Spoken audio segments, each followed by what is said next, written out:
تو کہا اگر تم اپنی جانوں پہ ظلم کر بیٹھو تو میرے محبوب کی چوکھٹ پہ آ جاؤ. اور یہ حضور کی حیات طیبہ میں بھی تھا، ظاہری حیات میں بھی، کہ حضور کے پاس جائیں جب اپنی جانوں پہ ظلم کر بیٹھے، جس طرح حضرت ابو لبابہ سے ہوا. آج مسجد نبوی کے اندر ریاض الجنہ میں ایک ستون ہے، جس ستون کا نام ہے استوانۃ ابی لبابہ وتعرف بالتوبہ، معروف ہے ستون توبہ کے نام سے. حاجی جب جاتا ہے تو اس کی خواہش ہوتی ہے ریاض الجنہ میں جگہ مل جائے. ریاض الجنہ میں چلا جائے تو اس کی عرض ہوتی ہے کہ استوان ابی لبابہ کے پاس 2 نفل مل جائیں توبہ کے. یہ حضور کے مصلی سے حجرہ عائشہ کے درمیان میں پڑتا ہے. ابو لبابہ سے ایک معاملہ ہو گیا، بنو قریظہ کو انہوں نے ایک راز بتا دی اس طرح اشارہ کر کے جو کہ تمہاری گردن کاٹ دی جائے گی. یہ غزوہ احزاب کے بعد پھر خود ہی انہیں احساس ہوا کہ مجھ سے غلطی ہو گئی ہے، تو انہوں نے اپنے آپ کو ستون کے ساتھ بندھوا دیا اور کہا کہ جب تک میری توبہ نہیں ہوگی اتنی دیر تک یہیں بندھا رہوں گا. تو حضور نے دیکھا تو اب چونکہ انہوں نے قسم کر لی تھی تو فرمایا ٹھیک ہے جس طرح اللہ کا حکم آتا ہے. اور حضور جاتے ہیں آتے ہیں رستے میں یہ ستون پڑتا ہے تو حضور کے دل سے ان کے لیے مغفرت کی دعائیں نکلتی کہ اللہ انہیں معاف کر دے. 6 دن اور 6 راتیں مسلسل وہ ستون کے ساتھ بندے رہے کہ میرا گناہ معاف ہو جائے. اللہ اکبر. پھر اللہ کے محبوب پر وحی نازل ہوئی. ابھی پردے کے حکام نہیں اترے تھے. سیدہ ام سلمہ رضی اللہ تعالی عنہا نے کہا کہ حضور اگر اجازت ہو تو میں انہیں خوشخبری دے دوں. تو فرمایا ٹھیک ہے. تو وہ دروازے پر آئیں اور کہا کہ ابو لبابہ تمہاری توبہ قبول ہو گئی. تو صحابہ دوڑے ان کی رسیاں کھولنے کے لیے. ابو لبابہ نے کہا خبردار کسی نے میری رسی کھولی، یہ رسیاں حضور اپنے ہاتھوں سے ہی کھول لیں گے. پھر فجر کی نماز کے وقت حضور تشریف لائے تو حضور نے رسیاں کھولیں.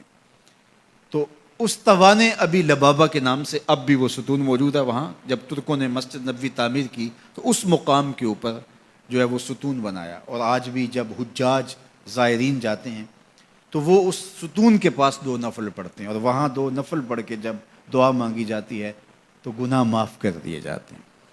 یہ علامت ہے اس بات کی کہ صحابہ گناہ کر بیٹھتے تو حضور کے پاس آتے. اب حضور کے وصال کے بعد بھی یہ عمل صحابہ میں جاری رہا، تابعین میں جاری رہا، بعد میں آنے والوں کے لیے جاری رہا، اور آج تک امت وہاں جا کے حضور سے شفاعت کی طلبگار ہوتی ہے اور اپنے گناہوں کی معافی اللہ کے حضور کے وسیلے سے طلب کرتی ہے.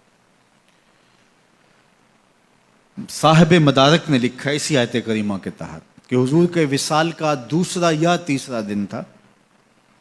ایک عربی دیہاتی دور دراز سے سفر کر کے مدینۃ المنورہ پہنچا حضور سے ملنے کے لیے. جب داخل ہوا تو پتہ چلا کہ حضور کا تو وصال ہو گیا 3 دن پہلے. تو پھر اس پہ کیا گزری، اس نے رونا شروع کر دیا اور حضور کے روضے پہ آیا، قبر انور کی مٹی کو اپنے سر پہ ڈالتا اور کہتا حضور میں تو گناہوں کی بخشش کے لیے آیا تھا، اللہ کا کلام پڑھا تھا اگر اپنی جانوں پہ ظلم کر بیٹھو تو محبوب کی چوکھٹ پہ آ جاؤ. مجھے یہاں آ کے پتہ چلا کہ آپ تو وصال کر گئے ہیں، تو میں تو نہیں جانا جب تک گناہوں کی مغفرت نہ ہو. ضد کر بیٹھا تیرے کولوں انج منگاں گا جویں اڑیاں کرے ایانا. تو وہ ضد کر بیٹھا حضور کے روضہ انور کے پاس قبر نور کے پاس بیٹھ گیا، مٹی لا کے سر میں ڈالتا اور کہتا کہ حضور میں تو بخشش و مغفرت کے لیے آیا ہوں، میں نے تو نہیں جانا جب تک میری مغفرت نہ کر دی جائے. تو صاحب مدارک نے لکھا ہے فنودی من القبر انہ قد غفر لک، قبر نور سے آواز آئی جا تیرے گناہ معاف کر دیے گئے. یہ حضور کے وصال سے 3 دن بعد کی کہانی ہے. اور اس کے ایک عرصہ بعد امام عطبی کہتے ہیں میں حضور کے روضے کے پاس بیٹھا تھا اور ایک دیہاتی آیا اور اس نے بھی فریادیں کی اور فریادیں کر کے چلا گیا اور میں بیٹھا تھا. بیٹھے بیٹھے اونگ آ گئی تو حضور کی زیارت خواب میں ہوئی اور آپ نے فرمایا اے عطبی اٹھو اور اس عربی دیہاتی کو ڈھونڈو اور جب مل جائے میری طرف سے جنت کی بشارت دے دو. مجرم ہو تو منہ اشکوں سے دھوتے چلے آؤ، مجرم ہو تو منہ اشکوں سے دھوتے چلے آؤ، آؤ در تواب پہ روتے چلے آؤ. قرآن میں مذکور ہے بخشش کا طریقہ، سرکار کی دہلیز سے ہوتے چلے آؤ. کہا جرم کر بیٹھو تو محبوب کی چوکھٹ پہ آ جاؤ. پھر کیا ہوگا؟ لَوَجَدُ اللَّهَ تَوَّابًا رَحِيمًا. تم تو گناہوں کی معافی لینے آئے تھے لیکن محبوب کو ساتھ لے آئے ہو، لہٰذا وسیلہ حضور کا ڈالا ہے تو گناہ تو معاف ہوں گے ہی ہوں گے، اضافی رحمتیں بھی عطا کر دی جائیں گی. اللہ اکبر. کرم نواز